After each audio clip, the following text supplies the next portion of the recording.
Alors, on va se faire la suite d'Activision Blizzard. Alors, attends, on va sauter la pub, bien que ces pubs soient toujours d'une qualité de ouf. Et spécial Blizzard, le retour, épisode 2, et on aura l'épisode 3 pour la semaine prochaine. Unique qui a donné des jeux exceptionnels. Attends. S'il te plaît. Non, mais il a même pas bien calé. Bon. On va se mettre là. BDG 5 pour 5 € de réduction sur la première commande et BDG pour 10% sur toutes les commandes. On est reparti pour parler de Blizzard et je rappelle encore une fois que toutes les infos données ici sont sourcées dans le livre Play Nice, The Rise, Fall and Future of Blizzard Entertainment de Jason Schreier. Au dernier épisode, nous parlions de Blizzard, de sa montée fulgurante, de sa philosophie unique qui a donné des jeux exceptionnels, de son perfectionnisme qui contrastait avec ses côtés un petit peu... rock'n'roll, et on avait fini sur l'arrivée de Robert A. Kotick, que tout le monde Et c'est là que les fans vont commencer à foutre le bordel. C'est là.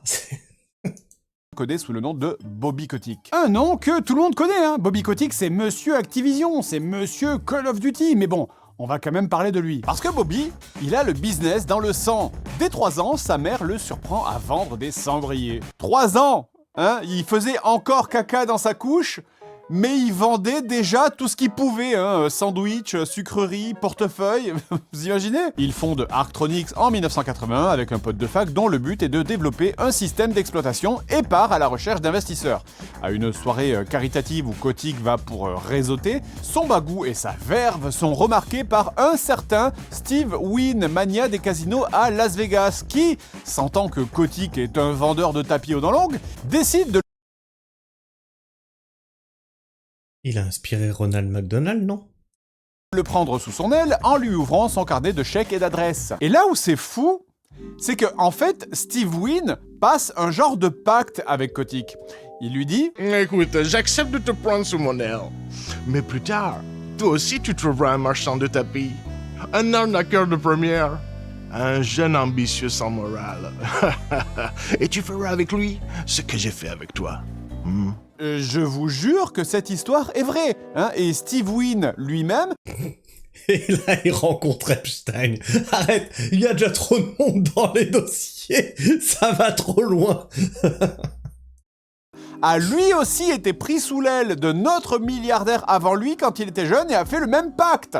C'est vraiment une histoire de fou. Mais malgré 300 000 balles investies, le projet se cassera la gueule avec l'arrivée de Microsoft et d'Apple. Qu'importe, Kotick change le nom de sa boîte pour International Consumer Technologies et continue de tenter sa percée dans l'informatique. Il tente d'acheter Commodore, prend des parts dans une boîte de marketing qui vendra les jeux Nintendo sur le sol américain, mais le gros coup sera en 1990 où il rachètera une vieille marque dont tout le monde se branle, Activision, créé à l'époque par des anciens d'Atari, parce que le nom apparaissait en premier dans l'annuaire. Voilà.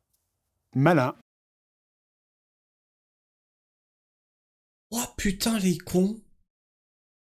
Et c'est un truc vraiment pas con, ça, en fait.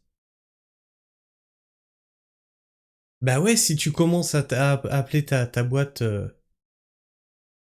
X, par exemple... T'es au fond... ça va être un truc qui va pas marcher.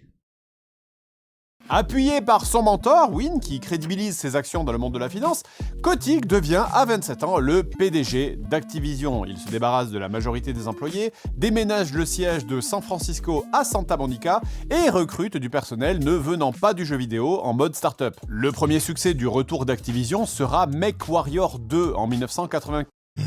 Qu'est-ce que je l'ai poncé, ce truc. Conçu dans l'urgence et sorti in extremis sur sa deadline. 1,5 million de ventes en 3 mois. De retour sur les rails, Bobby Kotick a ni plus ni moins comme objectif que de devenir le plus gros éditeur mondial. Sa stratégie est simple, hein, c'est externaliser la production au maximum, c'est-à-dire prendre des parts dans des studios lucratifs qui sortent des jeux à succès. C'est comme ça que Raven Software, connu pour Heretic et Hexen, ainsi que Neversoft, qui a fait la série Tony Hawk, tombe sous la coupelle d'Activision. Selon sa philosophie, cependant, les studios sont censés garder une certaine autonomie quant aux jeux produits. Effectivement, Kotick s'oppose à la politique politique de Electronic Arts qui consiste à mettre le nez dans la gestion des studios, ce qu'il qualifie de Death Star culture. Par contre, la différence est au niveau du marketing. Dès le départ, l'idée d'Activision est de créer des franchises. Dès qu'il y a un hit, il faut de manière régulière sortir des suites et des spin-offs à foison. Il faut traire le moindre centilitre de lait de la vache. Non mais ça Call of Duty, ça, j'ai jamais compris. C'est-à-dire que tous les ans, ils te sortent un nouvel opus, il y a rien qui change, mais tout le monde achète le nouvel opus. Si les cartes, elles ont changé, tu rends compte, waouh, les devs, ils ont dû bosser de ouf. Waouh. Ça commence à vous parler, cette histoire, hein? Et Comme s'il n'y a FIFA, pas ouais. la possibilité d'en faire une franchise à $1 milliard, eh ben, c'est pas la peine d'y investir de l'argent ou du temps. C'est dans ce contexte qu'en 2006, Kotick rencontre le boss de Vivendi Games pour parler d'une acquisition. Dans la foulée, un déjeuner secret est organisé avec Morhaime qui a besoin de garanties pour l'avenir de Blizzard. Kotick promet qu'évidemment, Activision n'interférera pas avec l'éditorial de Blizzard. Il ne veut pas écorner l'image du studio. Il promet que les jeux ne sortiront que quand ils seront vraiment prêts. Et tout. Ah putain, on vit à une époque, en ce moment c'est génial. Ah, les jeux ils sortent quand ils sont prêts. Ah oui, c'est sûr. Ah ouais. Les 3 premiers mois, c'est bug, patch, correctif. Tourne les violons. 1 an plus tard, le deal sera scellé, c'est la naissance de Activision Blizzard. Kotick sera le PDG de l'ensemble, Morhaime le président de Blizzard uniquement, et Vivendi possède 52% de la nouvelle entité.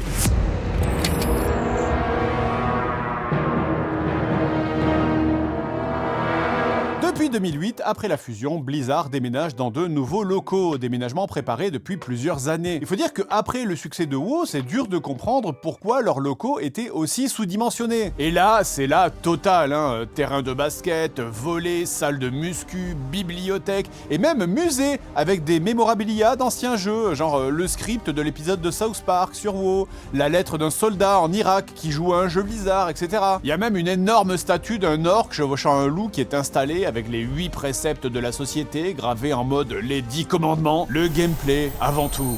Un engagement envers la qualité, respect et intégrité. Geek et fier de l'être. En vrai, les débuts de Blizzard, c'est vrai que c'est ça. Chaque voix compte. Apprendre et grandir. Penser globalement. Diriger de façon responsable. Évidemment, si vous avez vu l'épisode précédent, c'est du foutage de gueule. J'ai dit les débuts de Blizzard. Je suis désolé, mais les gameplays de StarCraft, de Warcraft, de WoW, ils sont d'enfer.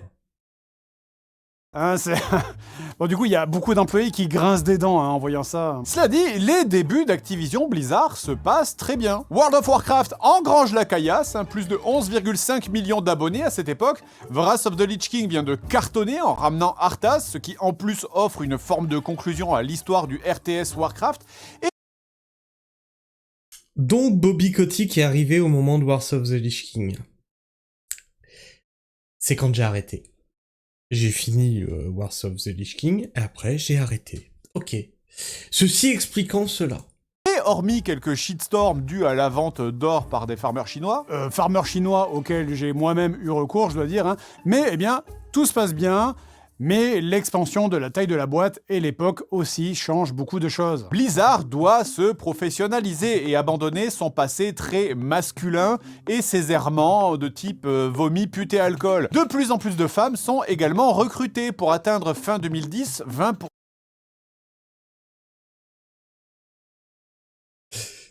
On va arrêter le vomi, pute et alcool, mais de plus en plus de femmes sont recrutées. Dans une ambiance vomi, pute et alcool, c'était peut-être pas le bon move. De l'effectif. Changement de ton et d'ambiance, hein, donc, mais comme je l'ai dit, la fierté des employés qui travaillent à Blizzard reste grande. Une mauvaise journée à Blizzard, ça reste une bonne journée ailleurs. Tout le monde arbore le logo fièrement en portant du merch local, les employés ont des trophées en fonction de leur ancienneté, on passe toujours beaucoup de son temps libre avec les collègues à faire des campagnes de Donjons et Dragons ou à sortir dans les bars après le taf. Mais cette fierté Bah, c'est bien tout ce qu'ils ont, hein, parce que Blizzard, c'est aussi des salaires très bas par rapport à la concurrence. Et la demande en investissement personnel, c'est-à-dire le crunch, est toujours aussi importante. Le système de promotion est complètement opaque et seules les participations aux bénéfices donnaient l'espoir de compenser la faiblesse des salaires. C'est aussi Le système de promotion.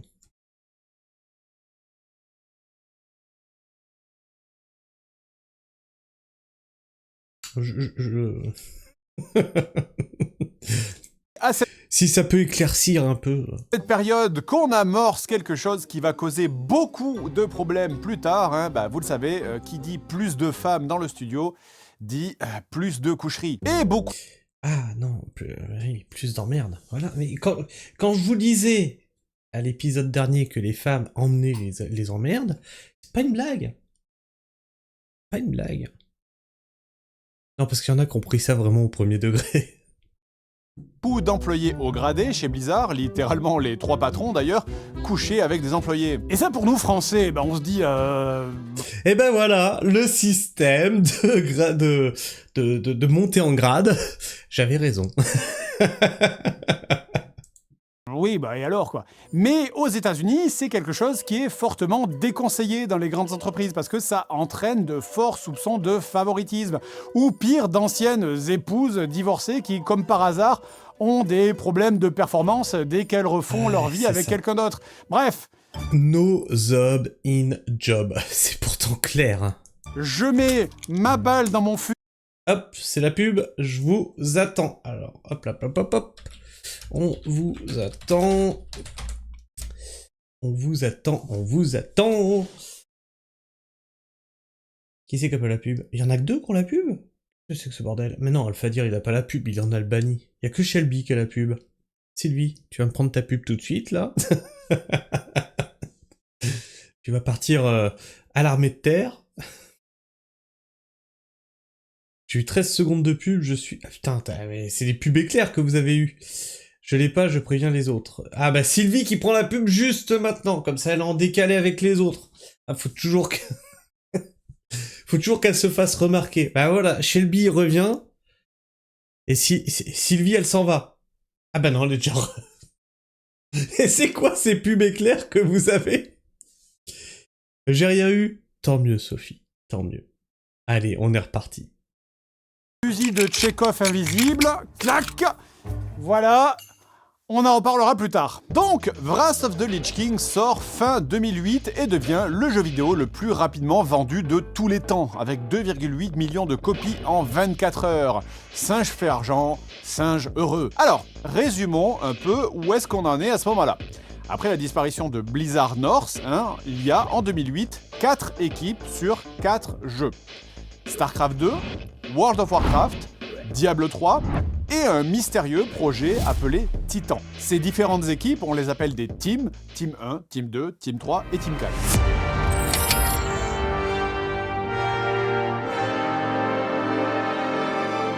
Dans l'équipe qui s'occupe de StarCraft 2, c'est la galère. Hein. Faire mieux que le premier, c'est super dur et tout le monde se met une énorme pression. L'équipe a d'abord bossé sur le multijoueur pour ensuite faire le solo, histoire que chaque unité soit validée avant de construire des scénarios. Sauf qu'il y a en moyenne 10 fois plus d'histoires déjà écrites que dans StarCraft 1. L'idée est donc de séparer le jeu en 3, hein, un par race. Alors ça, j'ai trouvé ça. Comment vous expliquer? De devoir acheter un jeu en 3 fois, et ça après ça a été copié par, je crois que c'était Hitman. J'ai trouvé que c'était un putain de crash à la gueule de tous les joueurs, quoi. Tu veux ta race? Eh ben, t'achèteras la suite. Et la suite. Et la suite. Afin de rendre la sortie faisable. Ce qui bien sûr ne ravira pas beaucoup les joueurs qui non seulement vont attendre, mais en plus paieront 3 fois pour avoir le jeu complet. Par contre, singe fait argent, singe content. Été 2009, le jeu arrive sur la fin du développement, mais Battle.net 2, lui, n'est pas prêt. En catastrophe, des employés sont envoyés à la... Ah, tu trouves que 40K c'est encore plus le bord... Ah oui, mais... Ouais, mais c'est encore différent. C'est par rapport à la sortie des codex et tout, mais là c'est pareil, c'est... Game Workshop, singe fait argent, singe content. Hein. D'ailleurs là ils ont fait l'augmentation de trop je pense, parce que là les gens ils ont tous dit c'est bon, non stop.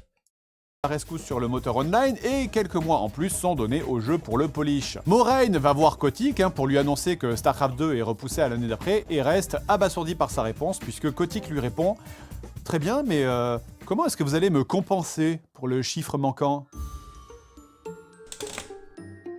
Petit frisson glacial là qui parcourt le dos de Moraine. À ce moment-là, tu connais le... Premier red flag que t'as pas vu venir. Harcelé sur une date de sortie, l'équipe répond ça sera prêt quand ça sera prêt. Ah ça? Ah non, ça c'était juste pour coucher avec vous, je le pensais pas vraiment. Ça commence... Parce que, soyons clairs, chez Vivendi, vu les chiffres astronomiques du groupe, un report de StarCraft 2, c'est une goutte d'eau dans l'océan. Donc vraiment, ça ne change rien. Mais Kotick, il pense que chez Activision, une mauvaise annonce peut faire baisser le cours de la bourse. Et Kotick, il exige une croissance régulière. StarCraft 2 sort... Et c'est comme ça que la boîte dans laquelle je travaillais avant de faire du maraîchage s'est ramassé la gueule. Parce que tous les ans, fallait faire mieux, et faire mieux, et faire mieux, et faire mieux. Mais on peut pas avoir une courbe exponentielle à l'infini, c'est pas possible. À un moment, ça retombe. Ou à un moment, t'arrives sur un plateau. C'est complètement débile. Résultat, les gens étaient rincés. On avait un turnover de malade. Et d'ailleurs, je l'avais dit à mon patron, vous êtes infoutus de garder les gars qui sont compétents. Et c'était quoi, 2 ans après que j'ai quitté la boîte?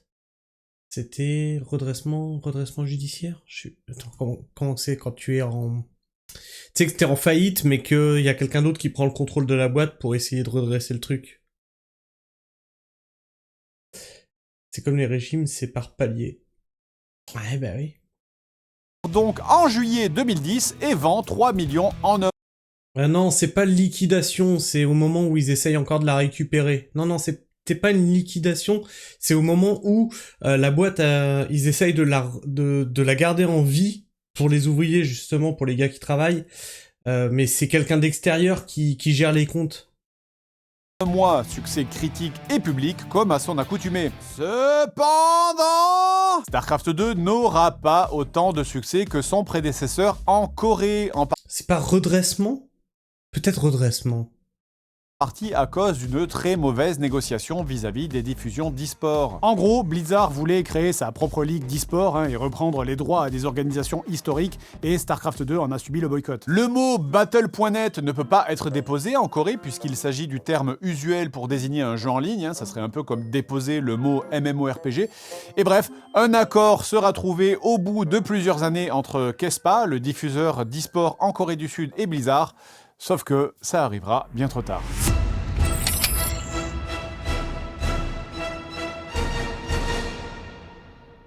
Du côté de Diablo 3, le jeu, qui a été repris à Blizzard North, a changé de lead en cours de route en la personne de Jay Wilson qui remplace Breivik. Avec un changement de direction artistique au passage jugé trop morne au départ. Blizzard North avait tendance à privilégier le sombre et le marron, là où Blizzard Irvine, eux, choisissent plutôt de se rapprocher de l'esthétique un peu plus cartoon de Warcraft. Et bien sûr, le public a adoré. Bah non. Non. À peine les... Non, ça a gueulé dans tous les sens.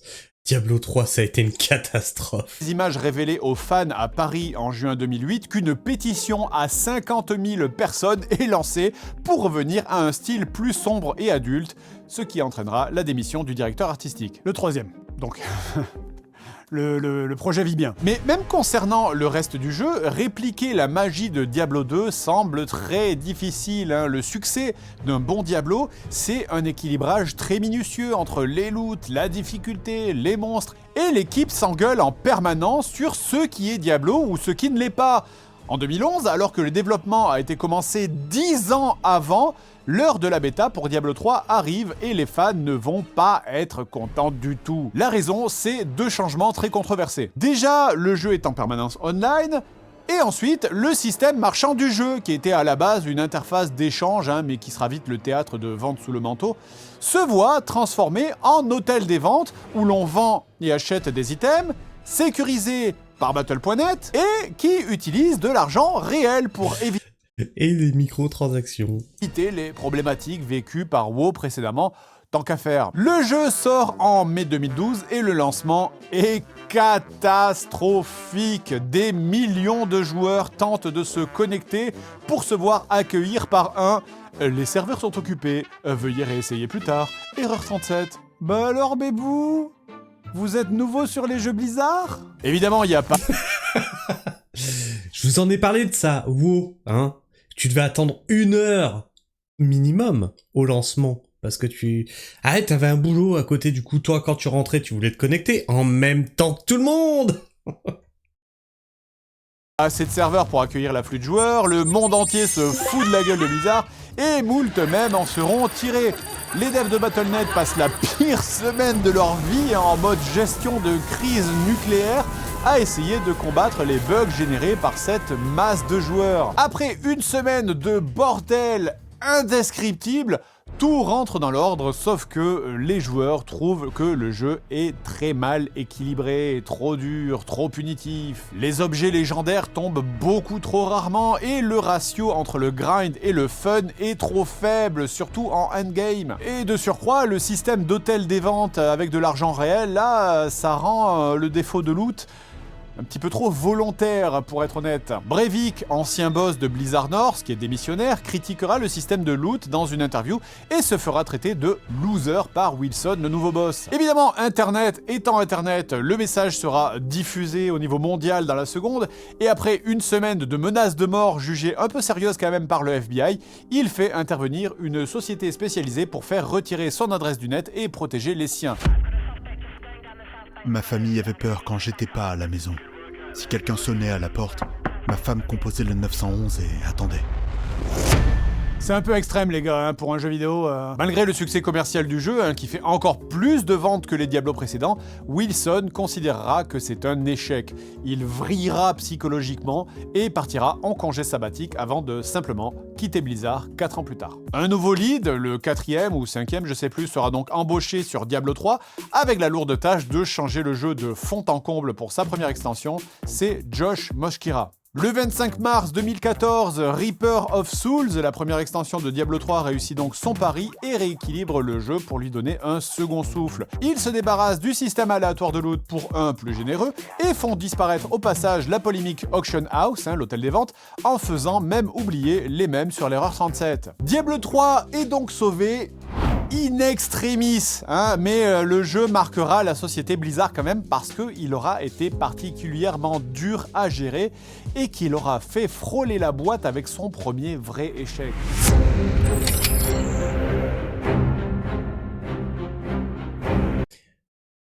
Alors Hearthstone, j'ai jamais compris cette hype qu'il y avait autour de ça.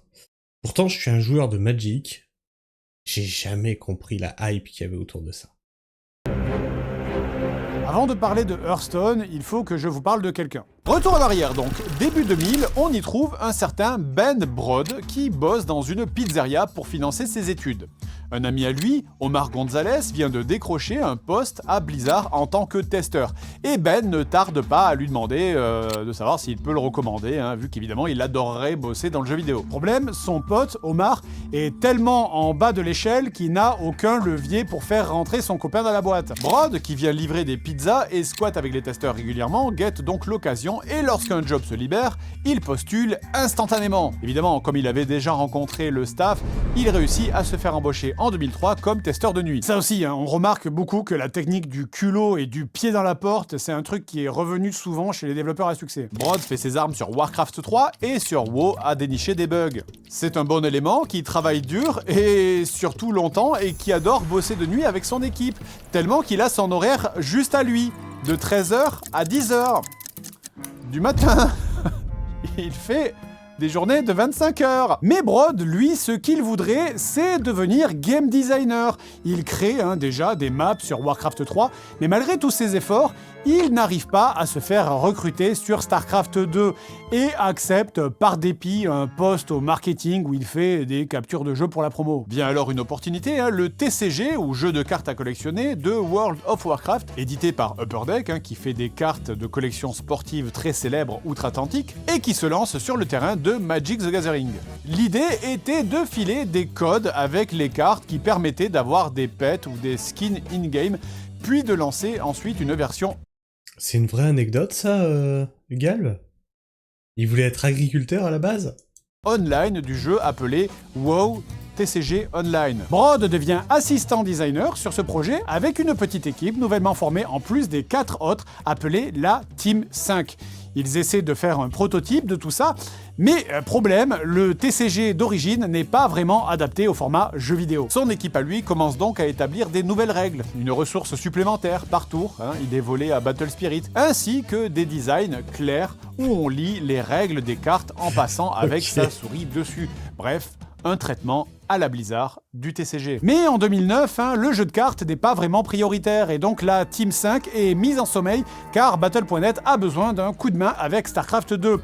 Il ne reste donc plus que 4 personnes bossant sur ce projet de TCG de WoW. Le reste de l'équipe partie sur Battle.net vient juste tester tous les midis à la pause déjeuner les avancées faites par les 4 personnes restantes. Des conditions difficiles et pourtant le miracle Blizzard va se produire, c'est Hearthstone. Quelques temps plus tard, une fois les soucis avec Battle.net terminés, la Team 5 est enfin réunie.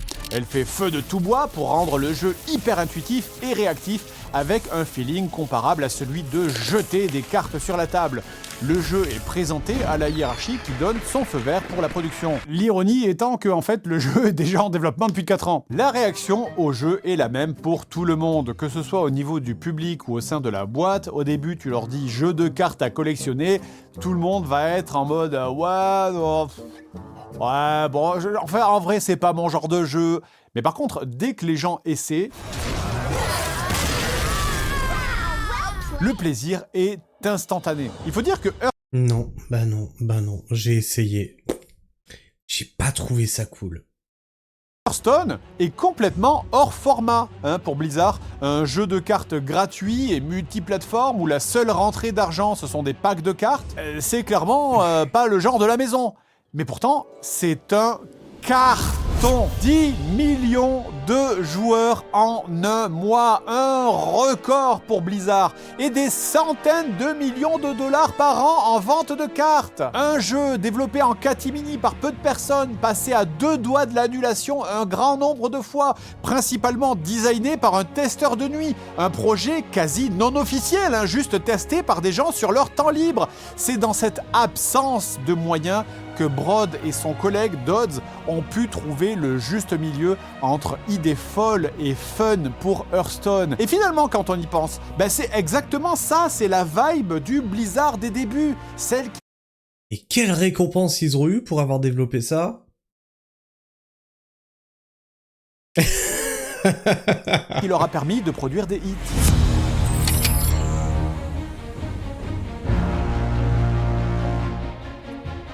Avec ses premiers RTS, Blizzard a sorti des éditeurs de maps sur Warcraft et Starcraft, vous le savez, qui ont donné lieu à moult créations plus ou moins loufoques et ou amusantes. En 2002, une map créée par un certain Gunner Forever, appelée Iron of Strife, marquera les esprits puisqu'elle fera s'affronter sur une carte très simple 3 embranchements, 8 unités, dont une seule contrôlée par le joueur. L'action est rapide, stratégique, et contrairement à StarCraft, il n'y a pas beaucoup de gestion de troupes. À la sortie de Warcraft 3, le concept est repris, cette fois-ci en 5v5, appelé Defense of the Ancient, abrégé Dota. C'est un gros succès populaire et Blizzard tente de recruter Gunner pour en faire un mode officiel, voire même un jeu à part.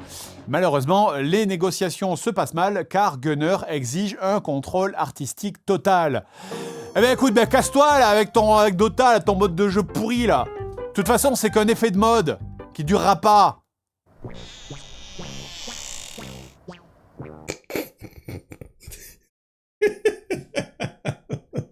Sauf que, bien sûr, vous connaissez l'histoire. En 2006, un petit studio appelé Riot Games reprend le concept en 3v3 et sort League of Legends en 2009. Le succès est absolu, modèle économique free-to-play, donc upgrade gratuite du jeu, et vente de cosmétiques qui rapportent gros si le jeu marche. L'histoire est intéressante pour nous parce que Riot Games se situe à Santa Monica, à peine quelques kilomètres d'Irvine, là où se trouvent les studios de Blizzard. Et au fil des années, Riot Games va devenir obtenir une sangsue accrochée à la jambe de Blizzard, hein, pompant à tour de bras des centaines d'employés, métaphoriquement bien sûr, en leur promettant simplement le double de leur paye s'ils viennent chez Riot. Mais on reviendra dessus. En 2010, la Team 1, celle qui bosse sur StarCraft, se prépare pour la BlizzCon et fait des démos de map pour promouvoir le futur marketplace de StarCraft 2. Et pour le fun, hein, ils font s'affronter en mode Dota des héros de Warcraft et de StarCraft pour que les fans s'amusent. Au même moment, de son côté, Valve annonce Dota 2, le successeur en standalone du mode Dota de Warcraft. Blizzard ira d'ailleurs en justice hein, pour l'utilisation du nom Dota, mais perdra. Et étonnamment d'ailleurs. Et ben de fil en aiguille, hein, alors qu'ils doivent continuer de sortir les extensions de StarCraft 2, un petit groupe de développeurs se dit que sortir un MOBA avec les persos de Blizzard comme bonus de l'extension, ce serait un truc sympa, une espèce de Smash Bros Blizzard quoi. La Team 1 se scinde alors en deux, une pour continuer les DLC de StarCraft 2 et l'autre pour le désormais baptisé Heroes of the Storm. Et après avoir crunché sur StarCraft 2, hein, cette équipe nouvellement formée s'amuse comme des petits fous sur ce nouveau projet, à tel point que la sortie de ce bonus en standalone est désormais envisageable. Dès que StarCraft 2 Heart of the Swarm est sorti, toute la team se consacre alors à Heroes of the Storm, soit une centaine de personnes. L'équipe est très confiante sur leur bébé, hein, et ils sont Qui c'est qui a fait StarCraft là dans le chat? Perso, j'ai... Bah tiens, j'ai une fourmi qui se promène sur le bureau. Perso, j'ai fait toute la campagne et j'ai trouvé ça plat. C'est-à-dire que tu commences le début, t'arrives à la fin. T'es revenu au point de départ. T'as adoré le 2? La campagne, hein. Je veux dire, la campagne, elle est plate. Persuadé que Heroes of the Storm deviendra pour League of Legends un petit peu ce que World of Warcraft était devenu pour EverQuest, à savoir une version améliorée de LoL. Et si leur plan marche, effectivement, sur le papier, c'est le jackpot, hein, parce que si t'arrives à aller chercher les 27 millions de joueurs de League of Legends en 2013, t'es le roi du pétrole. Ils appliquent donc la stratégie Blizzard habituelle, c'est-à-dire analyser les défauts des concurrents et polir le jeu pour le rendre plus accessible. Les personnages de l'univers de Blizzard sont nombreux et le fanservice devrait normalement stimuler les joueurs comparés aux concurrents. Sauf que... erreur de calcul, les joueurs de MOBA sont des bébés. Bon, pas vraiment, mais je veux dire qu'ils sont quand même relativement jeunes et donc ils n'ont pas forcément connu les jeux Blizzard. Et donc le fanservice, ça marche pas sur eux, ils s'en foutent. Le doute commence à s'immiscer lorsqu'un dev n'arrive pas à écouler toutes ses clés gratuites pour jouer à la bêta. Son petit frère et ses amis n'en veulent pas. Mais peu importe, hein, chassons les doutes, la team grossit à 150 personnes, la grosse machine se met en place. Focus sur l'e-sport, création de cosmétiques pour faire de ce free-to-play un succès, etc. Des gros espoirs de rentrée d'argent sont misés sur Heroes of the Storm, autant chez Blizzard que chez Activision. Le jeu sort en janvier 2015, 6 ans après League of Legends, et... c'est tiède. Alors, les chiffres de lancement de Heroes of the Storm sont pas rendus publics. Même l'équipe de dev, hein, qui compte maintenant près de 200 personnes, ne sait pas vraiment si le jeu fonctionne. Et ils continuent à cravacher pour créer chaque semaine des skins. Le jeu n'est pas en soi un échec, hein, mais Blizzard, pour la première fois, n'a pas réussi à faire son miracle. League of Legends et Dota 2 sont toujours en tête.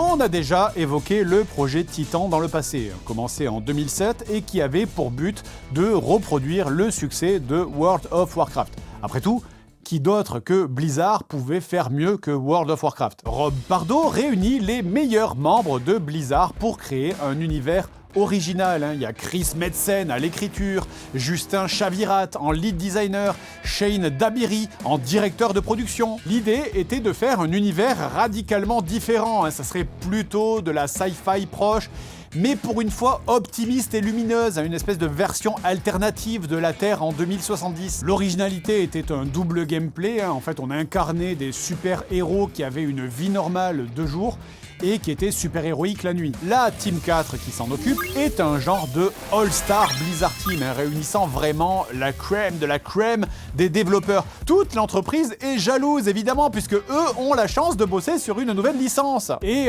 chez Blizzard c'est pas souvent, sauf que la Dream Team assemblée en question, elle est surtout composée d'égos et de melons gigantesques qui entrent. Qu'est-ce qui pourrait mal se passer? Je sais pas. Constamment en collision. En coulisses, le développement de Titan sera l'affrontement permanent entre Chris Metzen et Rob Pardo, vice-président depuis le départ de Adam en 2004. Ils passent des heures à s'engueuler sur tous les choix et sujets possibles jusqu'à l'absurde, au point où cela paralyse le développement et l'enthousiasme des autres devs, qui subissent en silence. Metzen fait du brainstorming d'idées pour l'univers, Pardo vient aussitôt pour dire que c'est de la merde et des millions d'idées sont constamment jetées à la poubelle. Metzen quitte même le projet à plusieurs reprises pour revenir à chaque fois. L'idée de départ de Projet Titan, on le sait maintenant, c'était de faire un jeu en 2 parties, jour et nuit. En gros, 2 jours, ça ressemblait à un Sims Animal Crossing-like avec housing et création d'un business, et la nuit, c'était plutôt des combats. Bizarre, mais bon. Mais même si le gameplay des combats était tout juste hoquetière, ce qui n'est pas suffisant pour accrocher les joueurs sur le long terme, la partie gestion de jour, elle, n'a jamais réussi à atteindre une loupe de gameplay cohérente. Le jeu est annoncé à plusieurs reprises, sans images, Kotick en parle régulièrement autour de lui, comme du next level MMO, la pression est forte sur les équipes. Et pendant... Mais après StarCraft 1, ils avaient pas prévu de faire un FPS, StarCraft? Moi, j'ai ça dans la tête. Qu'ils avaient prévu de faire un FPS StarCraft. Ça devait s'appeler Phantom ou un truc comme ça. Et ça a jamais vu le jour non plus. Riot Games continue à débaucher chez Blizzard en débarquant quasiment toute l'équipe d'animation. Et comme Blizzard enchaîne les galères, ça devient même très facile de recruter chez eux, surtout en étant à peine quelques kilomètres. Et plus Riot Games débauche, plus Blizzard doit recruter du personnel, ce qui crée un turnover massif et constant, et donc une perte d'expérience. Et plus il y a de monde, plus la communication est difficile. Et voilà, et quand tu dois reformer constamment des gens, tu n'avances plus. Au final, Projet Titan sera la plus grosse équipe jamais réunie par Blizzard pour un jeu. Il y a tellement de designs créés et jetés pour le jeu en permanence que certains dans la boîte estiment que ça suffirait pour créer 5 jeux. Il y a un artiste d'ailleurs qui décrira le développement de Projet Titan comme un interminable déjà-vu à la Un jour sans fin.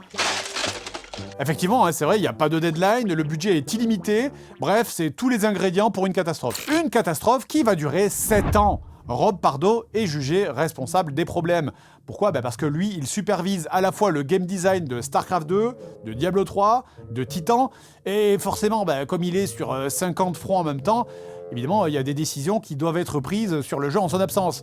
Oui, faut bien que les développeurs ils continuent à travailler, même si le patron il vient au bureau qu'une fois tous les 3 mois. Sauf que à chaque fois qu'il revient sur le projet, il arrive et il fout tout à la poubelle. Bref, donc c'est un enfer pour les équipes. Mais Pardo, il peut pas être dégagé parce qu'il est super influent. Alors déjà parce que c'est le pote de Adam et Moraine, les grands patrons, mais c'est quand même une des 100 personnes les plus influentes de 2006 selon Times Magazine, puisque c'est le créateur de WoW. Et tu ne dégages pas le créateur de WoW comme ça de ta société. C'est pour ça qu'il a beau faire de la merde et jeter ses employés sous le bus en n'assumant pas ses erreurs, il reste quand même à la barre. Et t'es 2013. Ah, ça a bien existé alors. Blizzard développerait un nouveau jeu de tir à la première personne FPS, StarCraft, potentiellement un jeu en monde ouvert ou de type extraction. Ce nouveau projet dirigé par un ancien directeur de Far Cry, dont la présentation est prévue à la BlizzCon 2026. Ah non, c'est bien plus vieux que ça. Ah, c'est bien plus vieux que ça. C'est pas pour 2026, moi je te dis ça, j'avais même pas 25 piges. Donc avant 2005. S'inscrit dans la lignée de ses projets précédemment annulés, StarCraft Ghost, tu vois, ok, d'accord, et StarCraft Ares. Il vise à transposer l'univers populaire du STR dans le genre FPS et l'enthousiasme de la communauté se concentre sur les éléments. Ouais, donc c'est... Ok, donc ça a existé, ça n'a pas vu le jour, et ils le remettent sur le tapis, ok. Pardo réunit la Team 4 et leur annonce le reboot total de Projet Titan qui ne fonctionne pas en l'état. Les membres de l'équipe sont envoyés sur d'autres projets, certains sont virés, 80 millions de dollars ont été dépensés jusque-là pour rien. Les membres du conseil de Blizzard sont furieux de cet échec et ne veulent plus que Pardo dirige le développement d'un jeu. Morhaime hésite tout de même quand même à le virer de peur qu'il crée une société concurrente. Finalement, il prendra un congé sabbatique, puis à l'été 2014 se verra demander de démissionner, ce qu'il exécutera. Et ainsi disparaît le créateur de World of Warcraft, achevé par le projet Titan.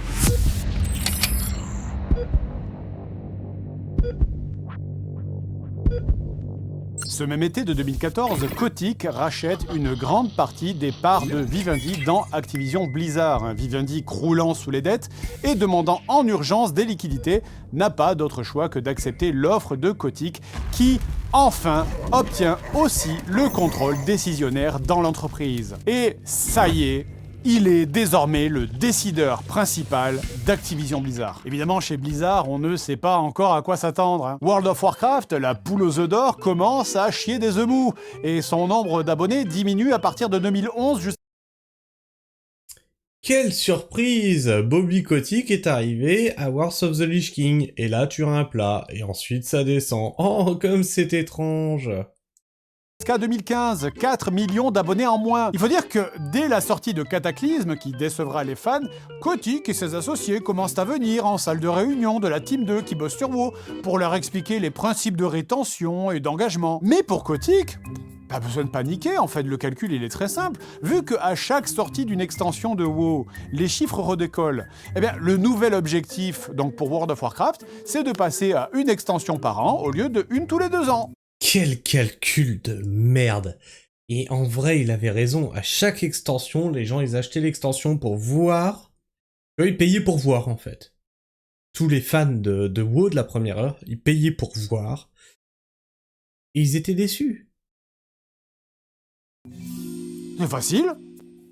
Eh ben non. Même si l'équipe tente d'appliquer la recette du 2 extensions développées en parallèle, dans la réalité... Donc c'est la pub, on vous attend.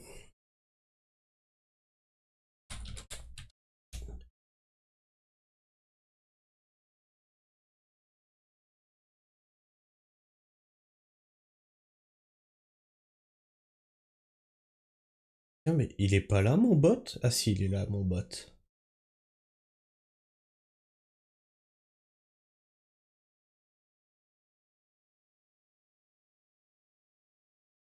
Une minute 30 quand même. Ça va, ça va faire ça va faire des sous, ça. Ça va faire au moins 10 centimes, ça. Et vous êtes que... Ah non, j'allais dire vous êtes que 2. Vous êtes 3 maintenant à voir la pub. Ah ouais, là c'est le jackpot. Hein. C'est le jackpot. En 3 mois... total... Avec les subs et tout, en 3 mois que je stream, j'ai fait 40 balles. Wouah, qu'est-ce que je vais faire de tout ce pognon? Et je peux pas les débloquer avant d'avoir fait 100 balles. Autant te dire que j'y suis encore l'année prochaine.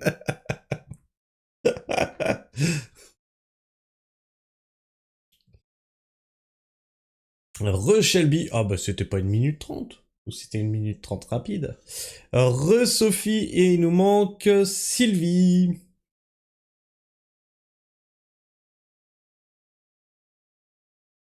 Je vais voir si Jeffrey Epstein utilise la vaseline. Non! Fais pas ça! Fais pas ça, Sylvie! Et t'as l'Ursaf qui va t'en pousser une partie.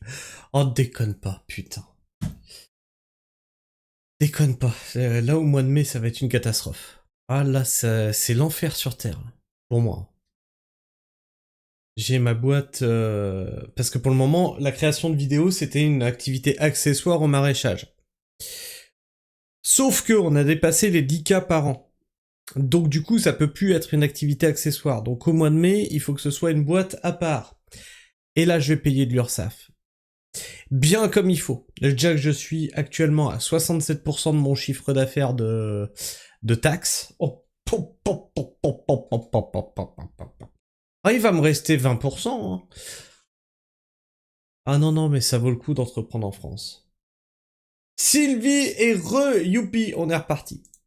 Mist of Pandaria est une extension tellement ambitieuse que l'équipe dessus est obligée d'appeler en renfort ceux qui bossent sur la suite, Warlord of Draenor. Et du coup, le plan de développer 2 trucs en parallèle pour en sortir plus vite, il tombe instantanément à l'eau. Kotick est furieux, lui qui est si attaché à la régularité. Bon alors en vrai, il est surtout attaché au cours de la bourse, mais bref.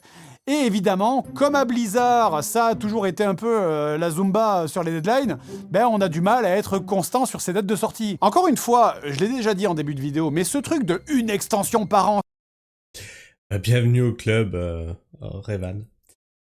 J'ai arrêté à Lich King, j'ai payé pour Cataclysme. Ah putain, quand j'ai vu la boîte avec le dragon et tout, j'ai payé pour voir. J'ai dit c'est la dernière fois que je paye pour voir.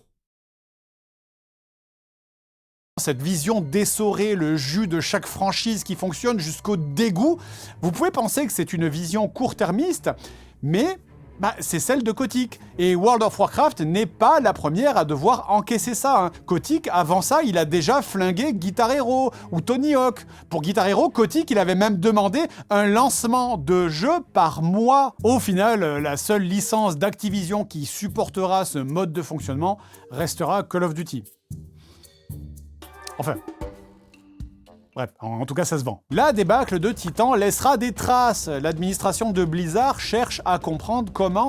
Mais même sur Call of Duty, ça s'érode à force, les gens s'essoufflent. Ça a pu arriver et surtout comment faire en sorte que cela ne se reproduise plus. Kotick saisira cette erreur, cette opportunité pour être plus présent dans le fonctionnement de Blizzard et commence à mettre son nez dans la gestion du studio, chose qu'il avait dit encore une fois qu'il ne ferait pas.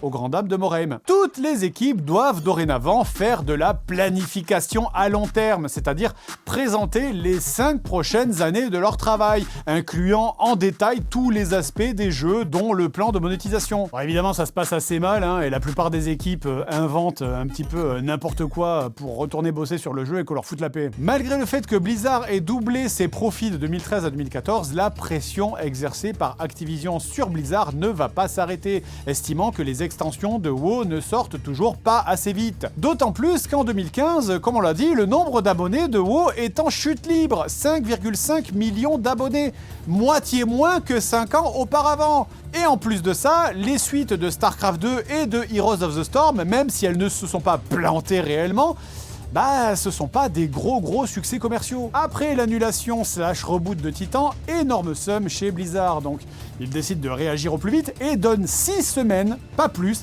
à la Team 4 réduite pour proposer un nouveau pitch. Jeff Kaplan, un des designers de Titan, parcourt avec son équipe rapidement tout ce qui a été conçu pendant les 7 ans pour essayer de sauver le projet et finalement réussissent à se mettre d'accord pour se focus sur uniquement les parties combat de super-héros en mode FPS. Chaque super-héros ayant ses propres pouvoirs. Et comme chez Blizzard, on ne peut pas s'empêcher de s'inspirer d'un autre jeu, cette fois-ci, ça sera Team Fortress 2. Le shoot multiplayer coop bien célèbre où chaque personnage a une classe bien précise et où le teamplay entre les joueurs détermine l'issue du combat, pas seulement les performances individuelles. Le jeu à la base nommé Prometheus sera bien vite renommé et vous savez très bien ce que cette arlésienne de Projet Titan va finalement devenir.